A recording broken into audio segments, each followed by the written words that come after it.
जंतर मंतर मैदानावर आता अमित ठाकरे दाखल झालेले आहेत। मनसेकडून खरं तर या आंदोलनाला जाहीर पाठिंबा देण्यात आलेला आहे। तर स्वतः अमित ठाकरे आता दिल्लीतील जंतर मंतर मैदानावर अर्थातच आंदोलनस्थळी आता दाखल झालेले आहेत। थेट दृश्य आपण त्या ठिकाणी पाहतोय। खरं तर आजच सकाळी सोनम वांगचुक यांना उपोषण स्थळावरून हटवण्यात आलेलं आहे, त्यांना रुग्णालयात दाखल करण्यात आलेलं आहे आणि याच ठिकाणी आता अमित ठाकरे स्वतः येऊन पोहोचलेले आहेत। त्यांच्या समवेत कॉंग्रेस जनता पार्टीचे संस्थापक अभिजित दिपके देखील त्या ठिकाणी असल्याचं पाहायला मिळतंय। मोठ्या प्रमाणात या ठिकाणी सीजेपीचे कार्यकर्ते आता एकत्र जमलेले आहेत। खरं तर आज सकाळपासूनच त्या ठिकाणी संतापाचं वातावरण पाहायला मिळतंय। मोठा गदारोळ झाला।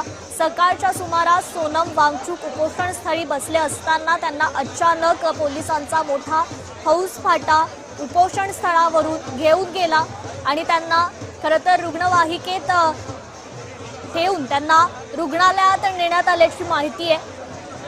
आणि त्यानंतर मात्र सीजेपीचे कार्यकर्ते आणि तेथील अनेक विद्यार्थी आक्रमक झाल्याचं पाहायला मिळालं। दरम्यान अभिजित दिपकेंनी मात्र दिल्ली पोलिसांवर गंभीर आरोप केलेले आहेत। आम्हाला मारहाण करण्यात आली, आम्हाला फरफटत नेण्यात आलं असे गंभीर आरोप खरं तर अभिजित दिपकेंनी दिल्ली पोलिसांवर केलेले आहेत। आणि याच आंदोलनस्थळी आता मनसे नेते अमित ठाकरे देखील पोहोचलेले आहेत। आता अमित ठाकरे या विद्यार्थ्यांना सीजेपीच्या कार्यकर्त्यांना कशा प्रकारे मार्गदर्शन करणार हे पाहणं महत्त्वाचं ठरणार आहे।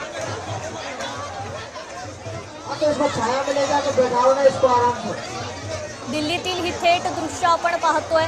सोनम वांगचुक यांना सकाळीच उपोषण स्थळावरून हटवण्यात आलेलं आहे, त्यांना रुग्णालयात दाखल केलंय आणि आता अमित ठाकरे आंदोलनस्थळी पोहोचल्याचं पाहायला मिळतं। अधिक अपडेट घेऊयात आपल्या प्रतिनिधी भाग्यश्री प्रधान आचार्य यांच्याकडून। भाग्यश्री, अमित ठाकरे आता स्वतः दिल्लीतील जंतर मंतर मैदानावर उपस्थित झालेले आहेत, काय अधिकची अपडेट? नक्कीच आपण बघतोय की दिल्लीतलं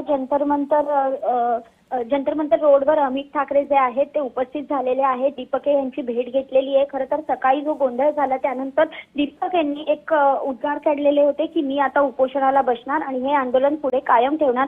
20 तारखेला जो मोर्चा आहे तो देखील नियोजित असल्याप्रमाणे सुरू राहील असं देखील त्यांनी सांगितलेलं आहे। त्यानुसार आता अमित ठाकरेंनी तिथे भेट घेतलेली आहे। खरं तर अमित ठाकरे सकाळीच दिल्लीला पोहोचले, त्याच्यानंतर एक मनसेची बैठक पार पडली। या बैठकीत त्यांनी काय भूमिका घ्यायची या बाबतीत बातचीत केली सगळ्या नेत्यांबरोबर मनसेच्या आणि त्यानंतर आता ते तिथे थेट दीपकेंच्या इथे पोहोचलेले आहेत।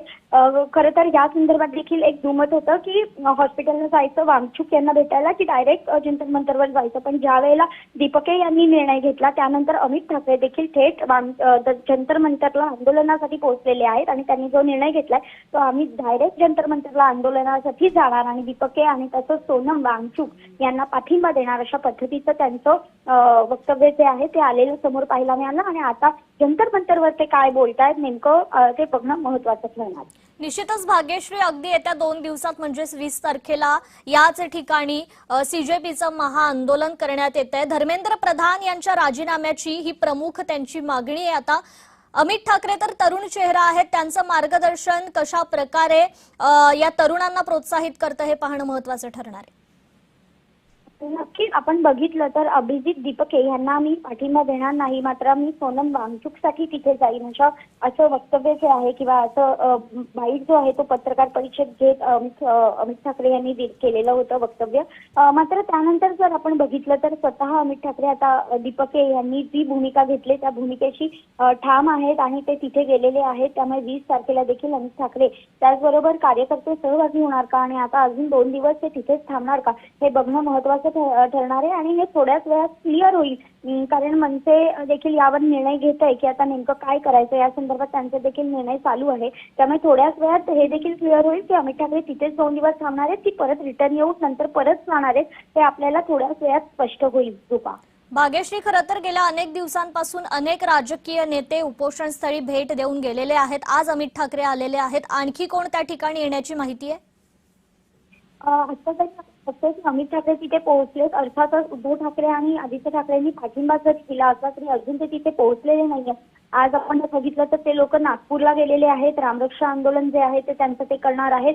या व्यतिरिक्त अजून जर आपण पाहिलं तर इतक्यात त्यामुळे आदित्य ठाकरे आणि उद्धव ठाकरे तर लगेच जाण्याची शक्यता नाहीये. मात्र सुषमा अंधारे ज्या त्यांच्या नेत्या आहेत ठाकरे गटाच्या, त्या तिथे पोहोचलेल्या आहेत, जाऊन आलेल्या आहेत. त्यामुळे आणखीन त्यांच्यापैकी कोणी जात आहे का हे बघणं देखील तितकंच महत्त्वाचं आहे. सुप्रिया सुळे स्वतः तिथे दाखल झालेल्या होत्या. त्यामुळे 20 तारखेला तिथे रोहित पवार जात आहेत का हे बघणं देखील महत्त्वाचं आहे, कारण रोहित पवार देखील त्याला पाठिंबा देताना पाहायला मिळत आहे. जी निश्चितच भाग्यश्री, सध्याचं वातावरण नेमकं कसं आहे जंतर मंतरवरील? जंतर मंतरवर वातावरण सध्या तणावपूर्वक आहे असं म्हणावं लागेल, कारण आपण बघितलं की सकाळी वांगचूक यांना उचलून नेलं, हॉस्पिटलमध्ये दाखल केलं.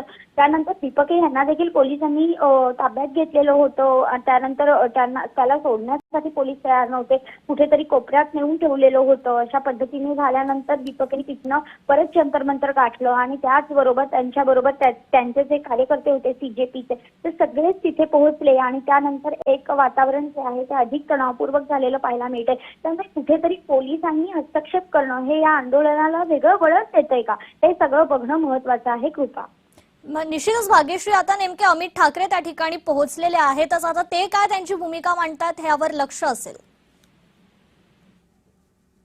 आपण बघितलं तर ते काय भूमिका म्हणतात ह्यावर लक्ष असेलच, पण मी म्हटलं तसं की 20 तारखेचं नेमकं ते काय करतात, की ते महाराष्ट्रात मुंबईमधनं पाठिंबा देणार आहेत राहून, की तिथे जाणार आहेत, की त्यांच्या कोणत्या नेत्यांना ते तिथे पाठवणार आहेत, हे देखील बघणं महत्त्वाचं आहे. कृपा. निश्चितच भाग्यश्री, धन्यवाद आपण दिलेल्या या अपडेट संदर्भात.